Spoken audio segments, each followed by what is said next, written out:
Welcome to LOA Today. Walt Thiessen and life coach Cindie Chavez here. Today is Wednesday, October the 31st, 2018. It's 8 a.m. New York time. That's 5 p.m. Los Angeles time, and it is, I think they're now in regular time, so in London it's 12 noon. So happy lunchtime to those of you who are in London time. And we're also live streaming this to the Law of Attraction Change My Life group. So we're reaching out on a number of different channels here, a number of different functions. And that's exciting to me, Cindie, because it means we're reaching more people. We're helping more people get their daily dose of happy. That makes me happy. Very good. Yeah, good stuff going on. So how you doing? You told me before the podcast you got a little more sleep. That's got to be good. Yeah. I did not sleep well the night before. I never have trouble falling asleep. It's that 4 or 5 hours afterwards I wake up sometimes, and so last night much better, and woke up this morning feeling like I had actually gotten some sleep. So that's always a better way to start the day than much better. The alternative, right? Yeah. So yeah. Yeah, the alternative is like, oh God, do I have to go through the day now? But no, when you have the sleep, it makes it so much easier. So that's a good thing.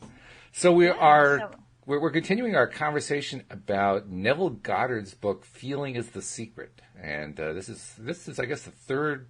Is this the third book we've done? Third or fourth? I can't remember which. But I don't remember either. And I so much of Neville's work kind of weaves in with everything, because he has concepts that he'll repeat. So when I was looking for where can we go next, because we've gotten comments of really enjoying Neville, so I thought, okay, let's keep going because I love Neville. And I went back and looked in the archives because I was like, which ones have we covered and which ones haven't we covered? Because I wasn't sure if we'd covered this one. But I think this is the third one.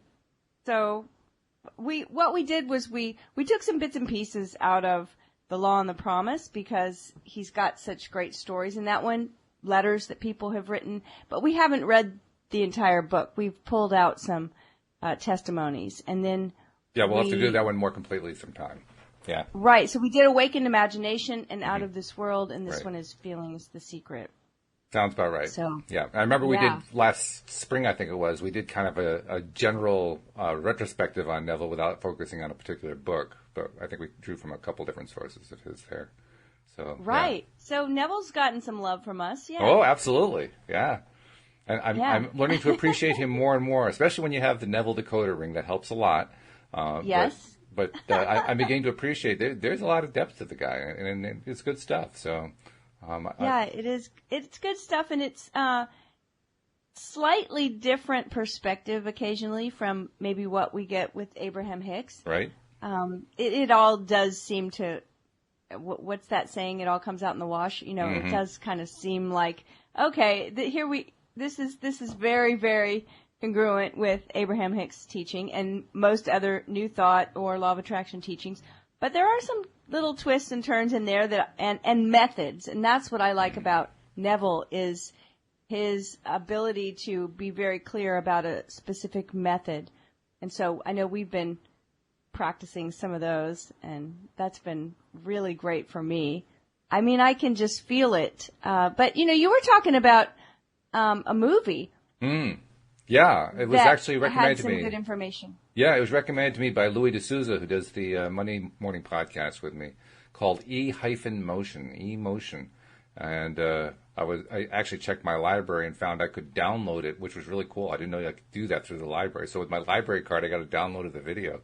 But watched that last night, and like I was telling you before the podcast, like any of these sources, it has its weaknesses, and I outlined what they were. Mainly that it was very repetitive for the first 15 minutes or so. But it did have some good stuff in it, and I think overall I would recommend it. Anyone who wants to take a look at that movie. It's a little long. They did it in 2 hours. They probably could have done it in 45 minutes and still, not left anything out. But nevertheless, the content is good, and it actually cued something that I was telling you about before the podcast. Recognition of something that you've told me about before, and Wendy Dillard has told me about.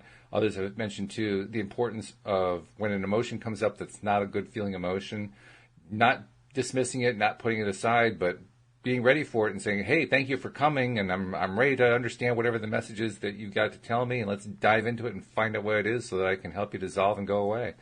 And that's, I don't know why, for some reason, that's one of those things that kind of stuck in my mind in sort of an abstract sense, but I hadn't really integrated it, and there was something in the movie that just kind of clicked and said, oh, you got something really big you've been dealing with right now, and you're not integrating it. Come on, get with the program. Well, you said something, and I was sitting over here when you said it, I went, oh my goodness.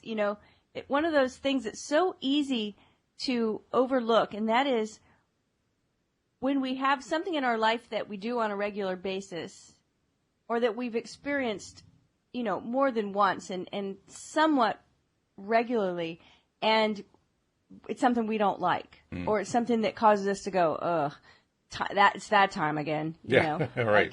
I mean, it could be something small. I hate mopping floors, right? It's like, ugh, but I do it all the time.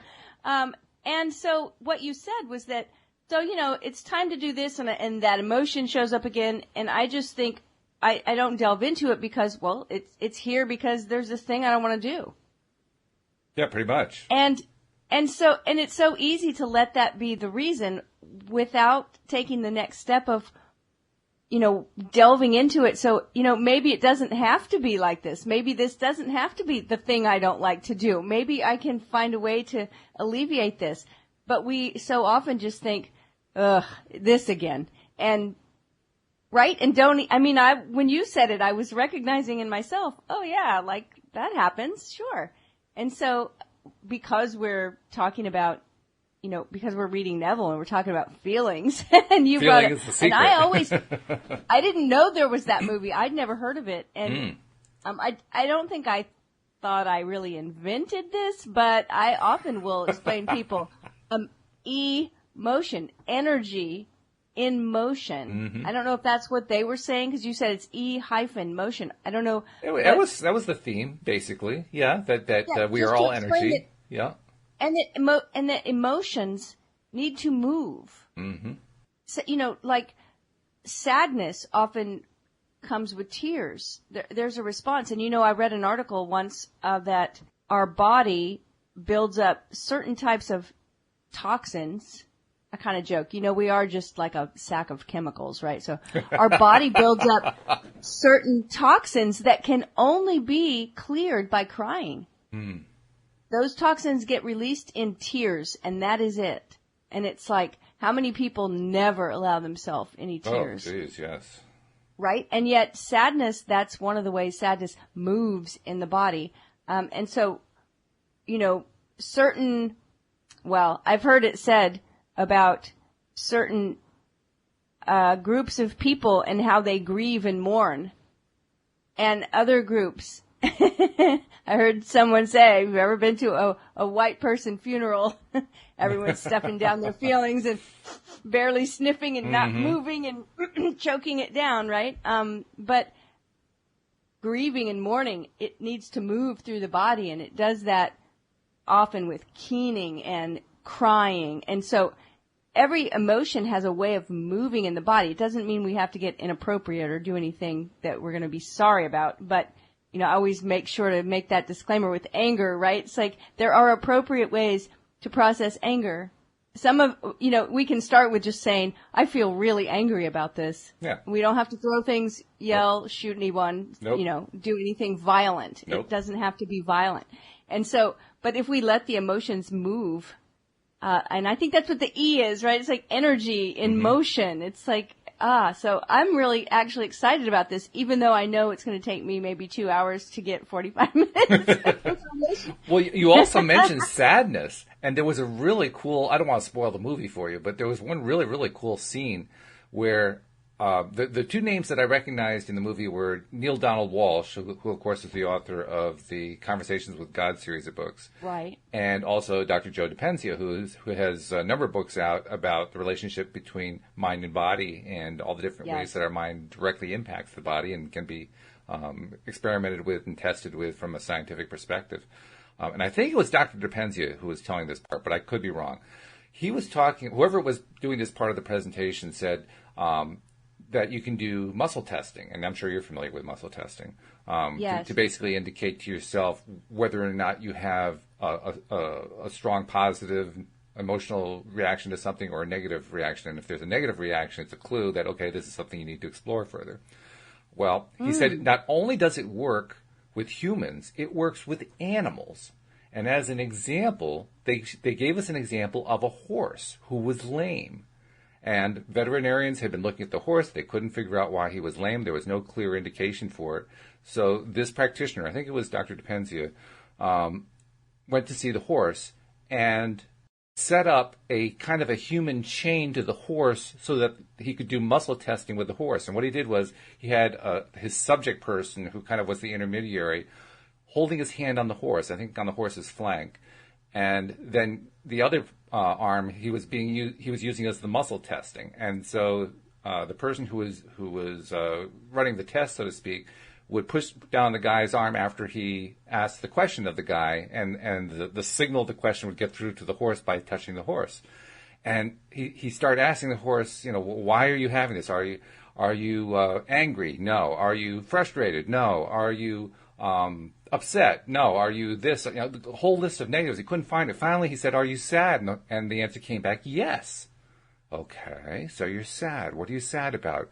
Are you sad about not being able to run? No. Are you sad about not having enough food? No. Are you sad? He went through this whole list and couldn't figure out what it was. Are you sad about your fellow horses? No. Are you sad about the people who own you? No. Are you sad about other animals here who are part of the farm? No.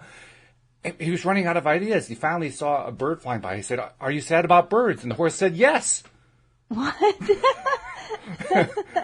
And so he delved into that further. And long story short, what he learned is that the horse had been in his stall and had observed a small infant bird falling out of a nest in the barn, landing on the ground. And because the bird was so small and so newborn, couldn't take care of itself, and he watched it die, and it made him sad, and he couldn't do anything about it. Oh my goodness! Oh, wow! And he walked the horse through, basically expressing that feeling. And the next thing they did, they took the horse out in the meadow, and the horse was running along like normal. So he had healed himself by expressing the sadness. Oh, that's wow. Isn't that something? First, I thought you were going to tell me, are you sad about birds? Yes, it's like the horse wants to fly. I was trying to figure out, where are you going with this? I mean, wow. So isn't that amazing? Wow, that's amazing. Yeah. Yeah. So I'm excited to watch it. Yeah. I mean, that just, whoa, I watched that one. That blew me away. Well, the whole big idea about tapping, we've talked about tapping before. Mm-hmm. And a lot of people know it's abbreviated EFT. Right. So you're tapping on these meridians, and you're asking yourself questions, and you're making affirmative statements, and there's many, many different methods now that it's blown up so huge. But EFT is emotional freedom technique. That's what that stands for. Mm-hmm. And that's also what it has to do with and we've seen, there's plenty of testimonies of people getting healed from physical, you're talking about the horse being lame and then running, from people being healed of physical things, pain and other physical suffering, once they are able to release the emotion that it's connected to. Mm-hmm. Emotional freedom techniques. So feelings are a big deal. Emotions are a big deal. I'm glad that we're talking about it. And the idea that not only can we feel better emotionally and mentally, but physically as well. Absolutely. A horse is a big, strong animal. To think that the horse was unable to run because of an emotion like sadness, that's a big deal. It is. It's an eye-opener, really. Yeah. Because it shows not only do animals have emotional feelings and very powerful ones, but they're so powerful they can actually render a horse lame. Well, our emotions are incredibly powerful. Mm-hmm. And, for years, and I am not the person that owns tons of animals, I know people that have dozens of animals. I have only had a few pets in my life. Plus an owl flying past your window. Yes. Well, I feel very connected to birds, and I've had some pet birds on occasion. I'm not crazy about keeping a bird in a cage, but I've had some little dogs, and whenever I hear someone say, well, animals don't have emotion, I'm like, what? How can you even say, then you've never had a pet, because, or you've never had two pets that were close and had one of them die, because animals grieve, they definitely feel emotions. Mm-hmm. And so I think, that's a wonderful, wonderful story. Now I'm excited to watch the movie. And I love the work that Joe DiPenza does. Yeah, he's really good. Yeah. Delved into a little bit of his work. And I know, I'm trying to think of the woman scientist, is it Candace Pert? Pert, yeah. Last name I couldn't get, but you're right, Candace Pert. Is it Miracles, of Emotion, or wait? Molecules of Emotion. Molecules of Emotion, because she's a scientist. Right. And I've always really loved the ideas that she was delving into, but I found her book difficult for me to get through just because it was very, very, it's not that it was like science I couldn't understand, but it was very, what's the word I'm looking for? Clinical, maybe? Mm-hmm. Yeah. And so I have read some of it, but I don't think I finished it, and I wanted to, but at the time it was I just wasn't doing well with reading through it. And so Joe Dispenza's made it, maybe it's just his writing style or, his speaking style, but I've liked to have, I think it's the same information. I think they're all going for the same thing there. Mm-hmm. So that's been. Well, the thing I've noticed about Dr. Joe DiPenza compared to Candace Pert, they both tell stories, but DiPenza's stories are more frequent and more detailed. Maybe that's what it is. Yeah. Yeah. I wanted more stories. Yes. When I was reading. We love stories. Probably I need to go back and pick that book up again, and I'd probably read it and say, why did I have trouble reading this before? I mean, I've done that with a number of books. I've done it with Neville. Mm-hmm. It's like sometimes it's not the time to be reading a particular book. So I certainly don't want to dissuade anyone from picking up Candace Pert's Molecules of Emotion, and who knows, she may have something newer by now that's different, but all good stuff. Well, actually, unfortunately, she passed a few years ago, so she's not going to be writing anything more in this life. But she. Oh, but that was her last book? I believe so. I didn't know. Yeah. Oh, okay. Yeah, but it is a worthwhile read. You have to kind of be a little patient with the fact that she was a clinical researcher. I mean, she was one of the original researchers to discover many of the neuropeptides that we know about. She's like. Well, she was on the leading edge of that stuff, so she did major work. And the book does a nice job of laying out stories. You're right, it has sort of that clinical approach to the way it's written, so that makes it a little bit tough. But you have to kind of get past that. But the stories are well worth it. They're really good stories. Well, I'm going to put that on my reading list to read after these 20 books that are stacked over here. Yeah, that's right. The list gets a little long, doesn't it? So many books, so little time. Well, speaking of time, I would love to get into Neville. Are there some promos that we'd like to do first? Yes, and in fact, people are going to be surprised to hear that I am modifying the please subscribe promo a little bit because Carlos pointed out something to me yesterday. He said that both of his parents tried to subscribe to the podcast and failed because they found it too complex. And pointed out that Amazon, for instance, where he used to work, has perfected the one-click order system, which I agree is a wonderful idea. The fewer clicks you can make people do, the better. That button's dangerous. It is. It is. You can order stuff. For someone that loves books as much as me, it's really dangerous. Oh, yeah, you have to have a little self-control at times. But with that spirit in mind, I was thinking about it last night before I went to bed, and when I woke up this morning, I realized there is one thing I could do to simplify the process of subscribing by one step, and that is I am now going to start putting the subscribe links for both Android devices and for iPhone, iPad, iPod type devices in the descriptions of each of the shows that we do, both as a live description and the recording of the podcast afterward. So if you're listening to us do the broadcast here in the Facebook group, The Law of Attraction Changed My Life, look in the description of the post and you'll see a couple of links that you can click on for subscribing, depending what kind of phone you have. And if you're listening to the recorded podcast after the fact, you can do the same thing there. And we're also trying to put the videos up on YouTube, and we'll put links there as well. So no matter where you're seeing us, look in the description. And if it's not clickable, just copy and paste the link. The links are going to be pretty obvious. They look like your usual web links. But if you can't click it, just copy and paste it, and you'll be good. It'll make it very, very easy for you to subscribe to the podcast, at least a lot easier than it was before. Now, we haven't got down to a single click yet. There's still a couple clicks you have to do after you click the link that's in the description. But we've reduced it by one. You don't have to go to the homepage of the website anymore, so that's a good thing.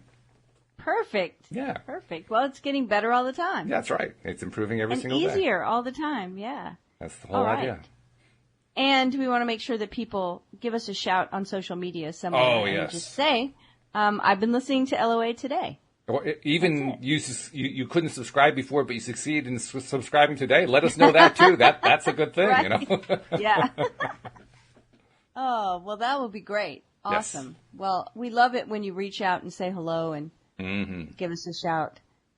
So we have been delving into Neville Goddard's book, Feeling is the Secret, and talking a lot about feelings and emotions. And I wanted to mention just quickly, before we start reading, I want to back up to the sentence before where we left off. What you feel you are, always dominates what you feel you would like to be. Therefore, to be realized, the wish must be felt as a state that is, rather than a state that is not. Yeah, that's important. And we were talking about I ams and I am nots, and talking about feelings. And I thought that where we left off yesterday was a really interesting conversation about feelings and emotions and the difference. And the idea that when we talk about, and I think Neville is going to address both of them, but when we talk about feelings, we use that word to describe emotions, and that's okay, that's correct. But also, feelings can be just feelings. Yeah, just feeling it, like touching it. I remember a friend, actually, not a client, but years ago, going through a divorce, and it was one of those situations where everyone thought that they had a really happy marriage and was shocked that they didn't when they ended up divorcing. And she later said to me, every time I heard his car drive up in the driveway, I got a knot in my stomach. Yeah. Okay, that's a feeling. Right? Or like feeling stress in your neck or your jaw, feeling tightness. Those are feelings. They may be connected to emotions, and I think that oftentimes they are connected to emotions that we're not willing to express. So they show up in the body as a feeling, or like the horse, right? Maybe he didn't have a way to express that sadness. Apparently and not. So it came out as, a physical condition. But there are also feelings that we can just recognize they're neutral. And I think these are the ones that sometimes we overlook, but they will be really good to tap into. So we were talking yesterday about that little vignette, the idea of creating a scene of what it would be like if our wish were, to come true. And that there are feelings in the scene. There are feelings right now. I can feel myself sitting in this chair. I can feel my hands on the top of the table. I can feel the temperature in the room. And none of those are emotional, and they're definitely not uncomfortable. Or sometimes it might get uncomfortable, right? Like I feel cold or whatever. Then you get emotional, like, oh, geez, I'm so cold. Ah. Right. So we should be aware of those things, and those things are really because they're not emotional and they're not, hopefully not painful, although pain can be a feeling. But just the neutral ones I'm talking about. Sometimes why should we pay attention to that, But when we're talking about using conscious methods to create reality, they may be important. Well, that's why I'm thinking that they are important to pay attention to. I mean, you're right. We do dismiss them because they're just so commonplace. But those are the building blocks that we use when we want to create the vignette. And I was realizing that, just as you were talking about it right now, that so often I'm trying to create a vignette in my head or even in my heart or however you want to look at it. I'm trying to put it together, and I'm having trouble piecing it together. And I'm realizing one of the reasons is I'm dismissing the little mundane things like you're describing, the things that are just, they don't have a strong emotional content to them, but I can feel the chair, I can feel the table, I can feel the notebook over here, I can feel the laptop, I can feel everything. I can feel that stuff, but I just dismiss it because I feel it all the time. Right, and I'm thinking, if someone were, I don't want to get too far out, but like we've been talking about, and we're going to talk about with Neville, dreaming, sleeping, dreaming, and lucid dreaming, right? And the idea of like, am I dreaming? One of the ways that we can start becoming more aware of our dreams is to ask ourselves in our waking life, am I dreaming? And especially if something strange happens. But I'm thinking, if someone asked me right now, if you were to say to me, are you dreaming? What would I do to know, am I dreaming or not? Besides looking at a clock and then looking at the clock again, I may wiggle my toes in my shoes a little bit or touch the table or, it's like, yeah, I'm knocking on my desk. I can feel this chair. I'm not dreaming. This is all real. And so when we're trying to create reality... It starts to get epistemological, though. It's like, okay, well, we all create our reality. So if I'm experiencing the reality, is it real? Right? Well, I think it's like there are some cultures that take, like the Aboriginal cultures, they take the nighttime, the dreaming, much more seriously than we do. They actually kind of have it, in the other way, where we think dreams are just, it's just not real, and then real life is real. They kind of view it from the other perspective. Mm-hmm. So I think it's important for us to at least make the intention that we're wanting to become more aware of our feelings. Mm-hmm. And so when I say that, I'm not always just talking about, you have to admit that you're sad. We have to realize we're feeling frustrated. I don't just mean uncomfortable emotions. I mean actual feelings. And he starts where we left off yesterday. This sentence starts with the word sensation. Mm-hmm. Sensation precedes manifestation and is the foundation upon which all manifestation rests. Like, I feel we could talk for an hour on that sentence, right? Because it doesn't say emotion. No, it doesn't. And you hear that a lot, right, when you hear people talking about law of attraction. And I'm not saying that it's not valid, but you do hear it a lot. It's like, you have to feel the emotion of it. Like, fire up that emotion. I think, was it Jack Canfield that said, he said fire up your faith. But there was that idea of like really feeling it, feeling the emotion. Neville here is saying sensation, and I think that's a different thing. Do you? Well, I think it's also much more important. And the reason I say that is, you'll see this in Facebook discussion groups all the time. People talking about, I don't know what my emotion is. I can't tell. And it's because whatever it is they're trying to visualize doesn't necessarily have a whole lot of emotional content with it. And so, when we're trying to piece together what the scene is like, what the vignette is like, okay, we have one emotion, so that there's an emotion here, and there's a big blank here, and there's a big blank here, and there's a big blank here, because there's no emotions in those blanks, so we don't know what to fill them in with. But when we start realizing, it's just, everyday feeling, the stuff that we feel, that we can touch, that we can sense, well, we can fill in those senses. Now it becomes easier to fill in the blanks.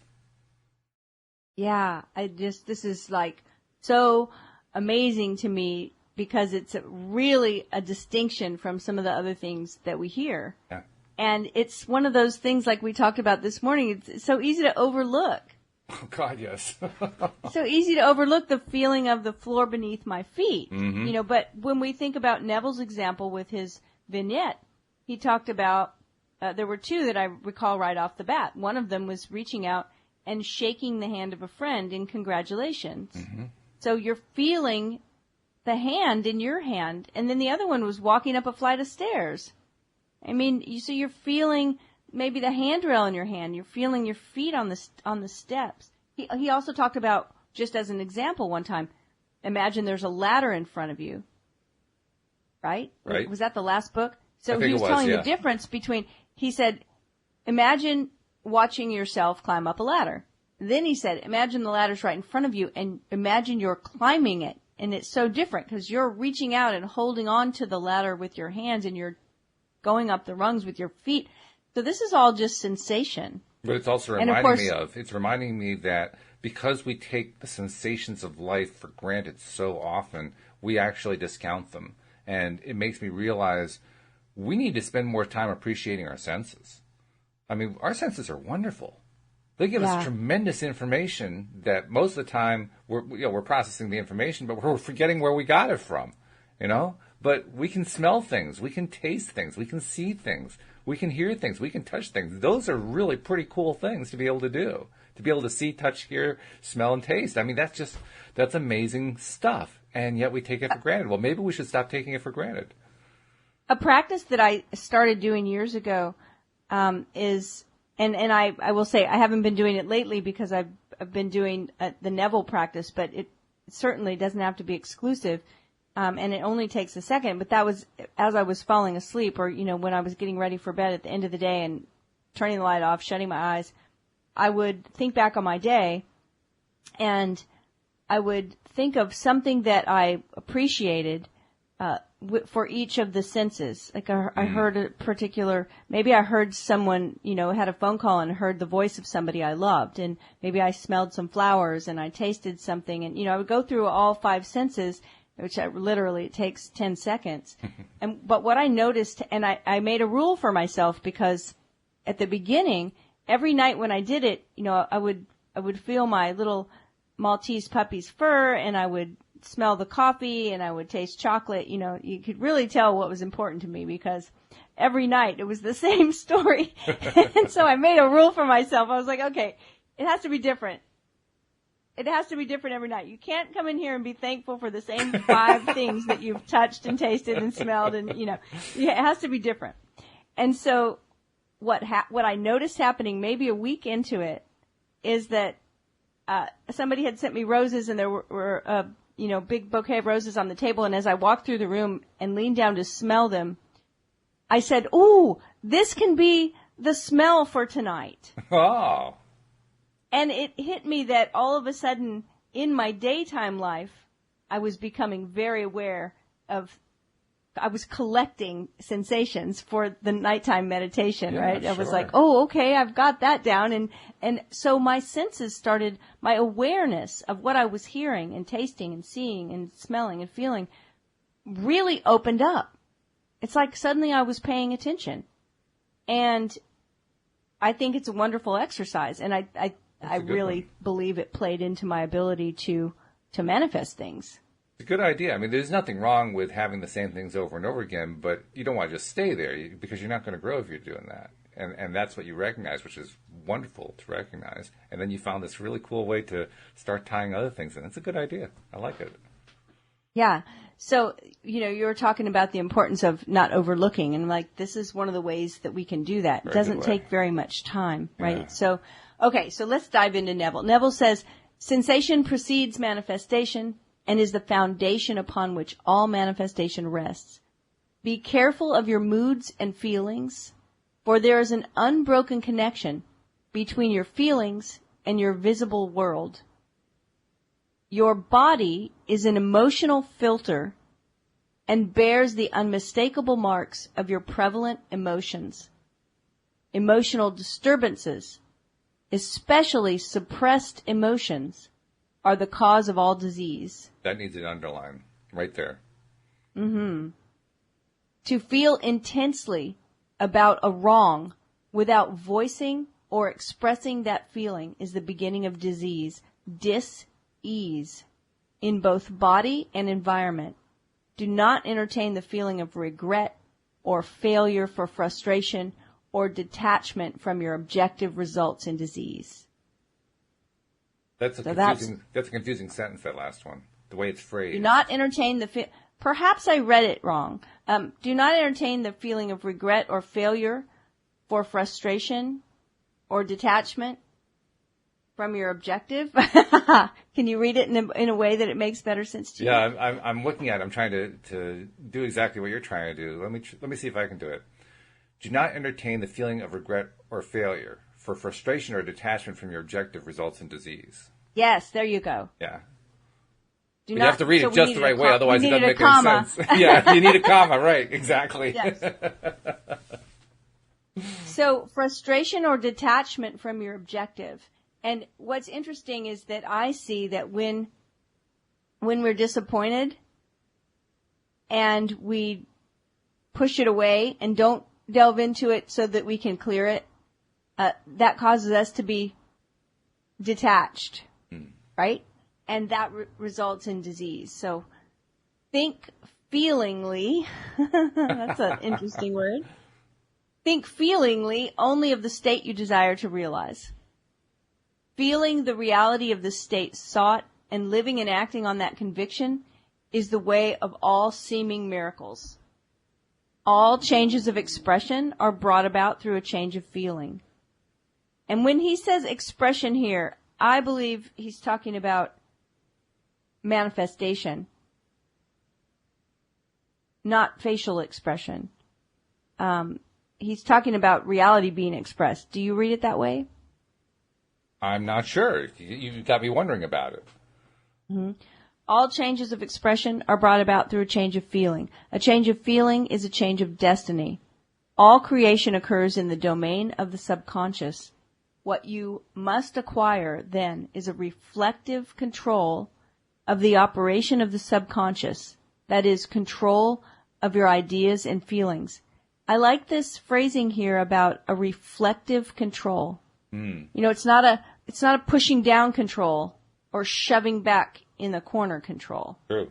It's reflective. It's okay to reflect on what's happening. We need to, actually, because if we don't, then we are just detaching and shoving it away. Right. Mm-hmm. Right? Yep. No, it's true. Chance or accident is not responsible for the things that happen to you, nor is predestined fate the author of your fortune or misfortune. Your subconscious impressions determine the conditions of your world. The subconscious is not selective. It is impersonal and no respecter of persons. The subconscious is not concerned with the truth or falsity of your feeling. And we talked about this yesterday, right? That if we say over and over some statement about ourselves, you know, we say, I'm terrible at math. Oh, I'm awful at math.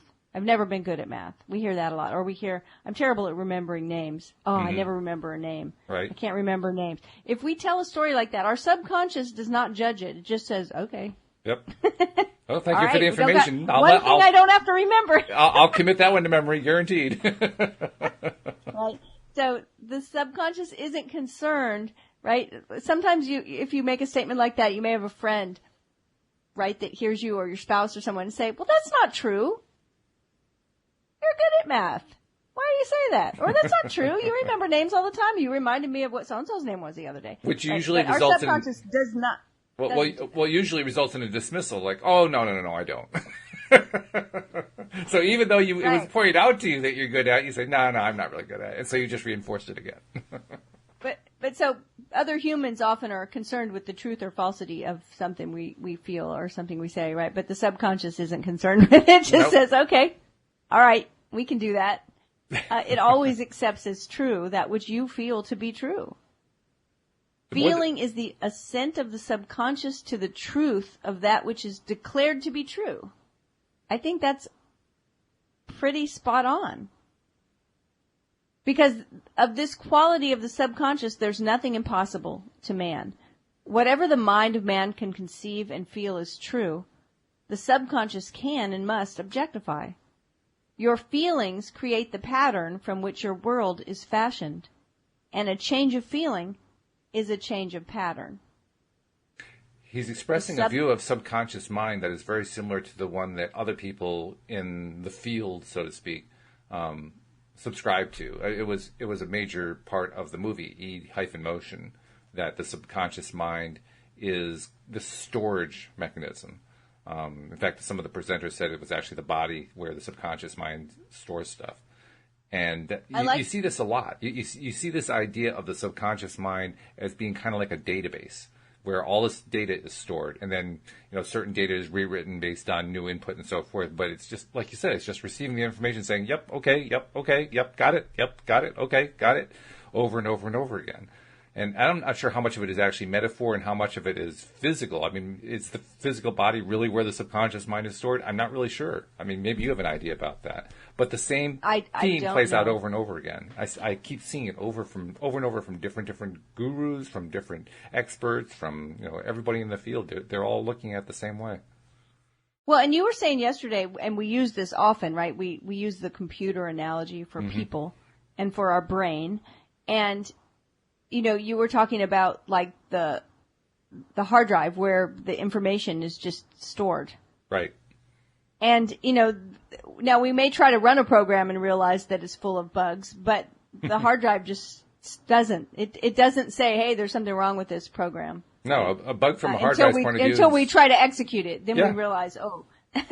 from the subconscious. A hard drive sees a bug the same way as it sees regular data. It's like numbers and stuff that you store. Right. So okay, there's some stuff that we stored. It doesn't know the difference. It's not up to the hard drive to figure out the difference. That's what the program's for. And what's interesting is that you're saying we hear this over and over, the same idea. And Neville wrote this in 1944. Yeah. Yeah. So we didn't have all of the research, the scientific research, the brain research. We didn't have computers. So, or at least not computers like we have today. I find it fascinating that Neville was actually a contemporary of Napoleon Hill. Napoleon Hill got all the attention, but Neville Goddard laid it out much more clearly than Napoleon ever did. Not that Napoleon Hill's stuff is bad, don't get me wrong. It's just that what Neville writes is a lot more precise than what Napoleon Hill wrote.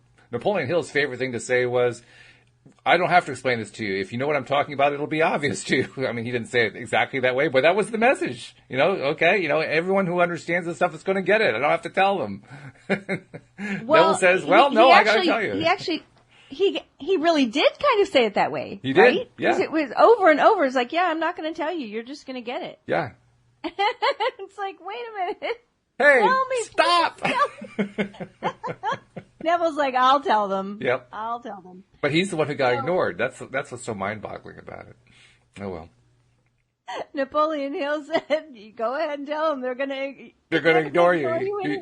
They're going to relegate you to obscurity. Oh, well, I'm doing what I can to correct that. Okay. That's a good thing, too. The subconscious never fails to express that which has been impressed upon it. The moment it receives an impression, it begins to work out the ways of its expression.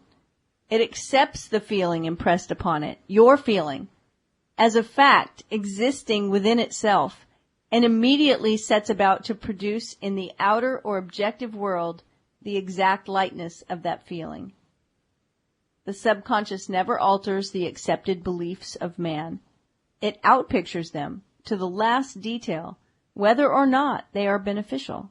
Outpictures them. That's an interesting phrase. I like to use that word, and I use that word sort of often, and I'm wondering now, did I get it from Neville? Maybe I got it from Neville. I have never heard that phrase, out-pictures. I mean, it's descriptive, basically creating outside pictures or examples or realities, but it kind of expresses it nicely. It's basically saying that all the manifestations that turn into physical reality do so through the subconscious mind, and that's the word we use to describe that process. Okay. Yeah, you want to know what you believe and what you think about yourself and what your story is? Look around. Yeah, right. Boy, is that true. So, to impress the subconscious with the desirable state, you must assume the feeling that would be yours had you already realized your wish. In defining your objective, you must be concerned only with the objective itself. The manner of expression or the difficulties involved are not to be considered by you. Now, I think we're talking about the hows. Right? Sounds like it, yeah. To think feelingly on any state impresses it on the subconscious. Therefore, if you dwell on difficulties, barriers, or delay, the subconscious, by its very non-selective nature, accepts the feeling of difficulties and obstacles as your request and proceeds to produce them in your outer world. Doesn't that bug you when it does that? Yesterday, I saw somebody in a discussion, in a law of attraction discussion. They said, they were reminded of Esther saying, I hate the law of attraction. And I started laughing because I've never heard her say it, but I don't listen to Esther as much as everyone else. And I cracked up. I was like, I could totally hear, I can hear it in my imagination, right? Sure. I can imagine her saying, oh, don't you hate the law of attraction? Yes, because of this right here. Because of our subconscious and its very non-selective nature. It's going to just accept the feeling of difficulties as our request and say, here you go. Here you go. Have a difficulty. Yeah, right. I can tell you that I've never been a person who loved to do computer programming, but I have dabbled in it. I've done some minor programming, so I have some sense of what's involved in the process of programming something. And there's nothing like writing a programming script of some kind to render you into the most humble human being on the face of the earth. The reason I say that is you write all this code to have the program, have the computer or the device do a certain thing. And then you say, okay, run that code. And it starts to run and then it breaks. And every time that it breaks, it's because it's stopping at the point where what you wrote actually doesn't make any sense. And so it's your job to go back and figure out, what is it that I wrote that doesn't make any sense? That's what debugging is. Debugging is just going back over and over and over and over and over again, finding all the little ways that you wrote code that didn't make sense. And when you've done that for a while, it's amazing. After writing just 100 lines of code, which sounds like a lot, and it is, but in the context of computer programming, it really isn't a lot of code. You go through trying to make that 100 lines of code work perfectly. You just run into so many different situations as you're playing with that code where what you wrote didn't make any sense. Mm-hmm. And that thing is always about 3 lines back from where you think it is. Exactly. Yep. Yeah. Because the error messages don't tell you anything about what it is. Processor error. Oh, thank you very much. I knew that. Oh, yes. So that's an interesting thought, though, that what you said to start that story about humbling us. Oh, it really does humble you. Oh, yeah. And I think that all of these things, even though we're joking and saying, "Oh, I hate the law of attraction," all of it's part of the process. It is. Even when it, and I'm making air quotes over here, even when it doesn't work, because it always works. But even when it doesn't work the way we think it should be working, like the computer code, it's still part of the learning process and part of our human process. And so it's okay. Trust the process and just keep going. It's a reminder to me that when I'm trying to apply the law of attraction and I'm not getting the results that I want to get, it means I wrote the code wrong. And I have to go back and I have to find where the bug is in the code. That's right. Which means, once again, the responsibility is mine. It's up to me to do something about it. It's not up to somebody else. It's not somebody else's thing to fix. It's mine. It's mine to fix. Yeah. Well, and there's a lot of power in that if we'll look at it that way. Mm-hmm. If we'll recognize that we don't have to depend on someone else to fix it. Yeah, we don't have to wait for someone else to change their behavior. That's right. We can step up and take responsibility, and that's a very empowering place to be, knowing that we can change it. Mm-hmm. Yep.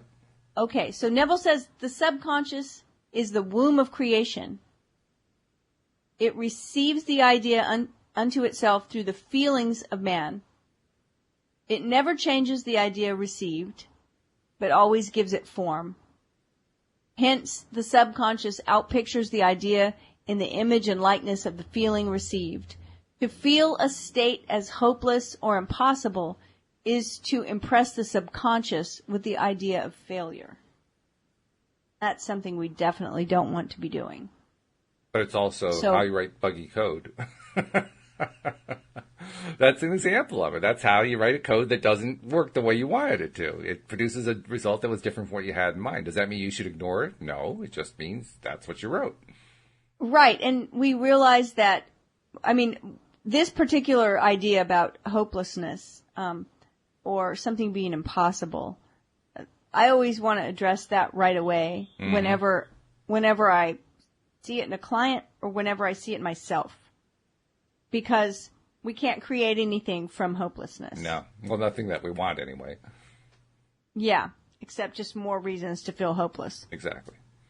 And so, but once, it doesn't really take all that much to give us hope, to restore our hope. It's interesting, isn't it? Yeah. Mm-hmm. And once our hope is restored, then we can move towards faith, which is where we start knowing we can create something. So it's important to recognize. Although the subconscious faithfully serves man, it must not be inferred that the relation is that of a servant to a master, as was anciently conceived. Now, here we're going to get into a lot of New Testament stuff that I may vehemently disagree with. Well, we'll just put the decoder ring on. That makes it easier to handle the right, New and Testament that's stuff. what I'm saying. So that's going to be important. Okay. And we also realize it was 1944. This is true. Yes. The ancient prophets called it the slave and servant of man. Okay, so he's talking about the subconscious. The ancient prophets called it the slave and servant of man. St. Paul personified it as a woman, and woman is in quotes, and said the woman should be subject to man in everything.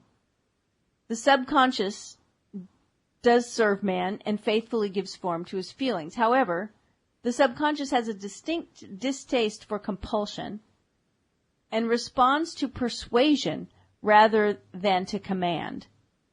Consequently, it resembles the beloved wife more than the servant. Yeah, you're right. This is one of those phrases where your skin crawls as you read it. Well, but if we realize what Neville is saying, he's saying, and I love that he's allowing St. Paul to be, to be able to take credit for St. Paul personifying the subconscious as a woman. Mm-hmm. I'm not really sure that. I think Paul may have been being a little more literal here. I don't think he was having his Neville decoder ring, and that when he said the woman should be subject to a man and everything, I don't think Paul was talking about the subconscious, but I'm glad that Neville saw it that way. Personally, I think Paul was probably dipping into the sacramental wine, but okay, I'll take your argument. So Neville says, the subconscious does serve man and faithfully gives form to his feelings. However, and I like this. I think this is there's some truth here.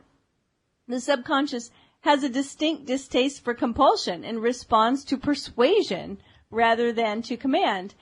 He says that in his mind that causes the subconscious to resemble a beloved wife more than a servant or a slave. I'm okay with all of that. Mm-hmm. What I see is that if we look at it from a human standpoint and we just toss out the gender, most people are going to have a distaste for compulsion and respond better to persuasion, right? Exactly. That's why we say, well, let me persuade you. That's right. Right? So, and that's why we're such failures when we do try to persuade somebody else, because we're really trying to compel them. We won't admit to it, but that's what we're trying to do. Right. And we respond better to persuasion. In other words, and a lot of times, persuasion is something that's tapping into our feelings. Mm-hmm. So, all right. So he's going to start the next paragraph with a verse from Ephesians. He says, the husband is head of the wife.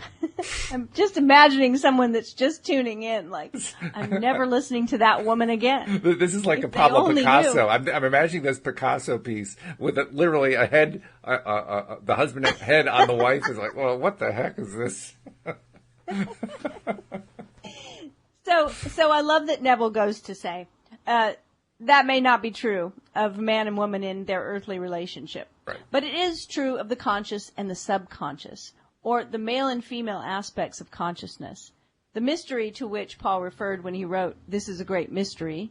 He that loves his wife loves himself, and they two shall be one flesh," is simply the mystery of consciousness. Now see where Neville is? This is why I love Neville. Consciousness is really one and undivided. But for creation's sake, and I would put the word conscious creation's sake in there, it appears to be divided into two. I love the conscious. Word. The word appears. That to me is the big word in the sentence. It appears to be divided into two. And I don't think it actually is divided into two, but we often treat it as if it is. That's what we were referring to earlier when we talked about the common model about what the subconscious mind is. And it's useful to do that. It's useful to describe it that way. But I think it's actually true that it's only an appearance. It's not a reality.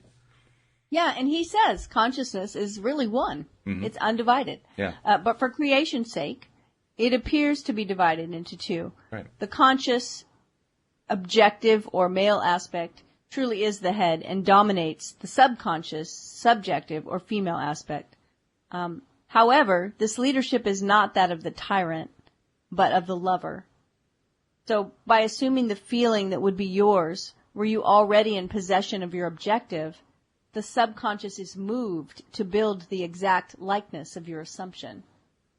Your desires are not subconsciously accepted until you assume the feeling of their reality, for only through feeling is an idea subconsciously accepted, and only through this subconscious acceptance is it ever expressed. It's easier to ascribe your feelings to events in the world than to admit that the conditions of the world reflect your feelings, right? Right? Oh, yeah. I feel this way because of what's going on. It made me feel that way. It made me do it. I didn't. It wasn't me at all. Right. However, it is eternally true that the outside mirrors the inside. And that's a Hermetic principle, right? As within, so without.